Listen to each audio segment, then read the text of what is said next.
ఒంగోలు కూటమి పార్టీలో సీనియర్ నేతల విభేదాలు రచ్చకెక్కి ఒకరిపై ఒకరు ఆరోపణలు ప్రత్యారోపణలు చేసుకుంటున్నారు. ఎమ్మెల్యే దామరచర్ల జనార్దన్ పైన జనసేన నేత మాజీ మంత్రి బాలినేని ఫైర్ అయ్యారు. తనను రెచ్చగొడితే ఎమ్మెల్యే దామరచర్ల బండారం బయటపడతానన్నారు బాలినేని. ఇన్నాళ్ళు కూటమిలో ఇబ్బంది కలగకూడదని ఆగానన్నారు. కానీ ప్రతిరోజు తనను రెచ్చగొడుతున్నారన్నారు.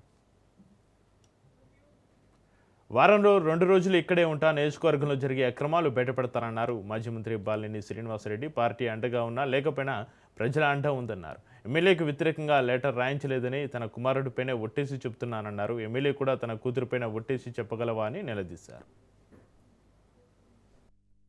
చేత నేనే రాపించానని మాట్లాడాడు.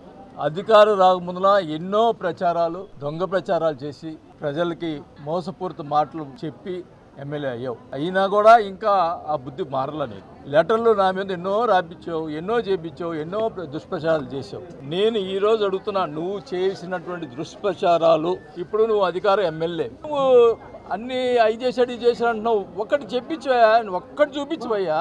నీది 100 చూపిస్తా. ఈరోజు నేను ఆ రోజు చెప్పాను, నేను చంద్రబాబు నాయుడు గారికి, దయచేసి అప్పుడు జరిగింది ఇప్పుడు జరిగింది బయట పెట్టండి. డ్వాక్రా గ్రూపుల్లో జరిగినటువంటి అవినీతి, దుర్మార్గమైన అవినీతి, పేదవాళ్ళకి సంబంధించినటువంటి వాళ్ళు సంపాదించుకునే డబ్బుల్ని, వాళ్ళకి ఇచ్చేటటువంటి లోన్ని ఎవరు చేశారో దాదాపు ప్రకాశం జిల్లా ఒంగోలు ఉన్నటువంటి ప్రజలందరూ కూడా తెలుసు.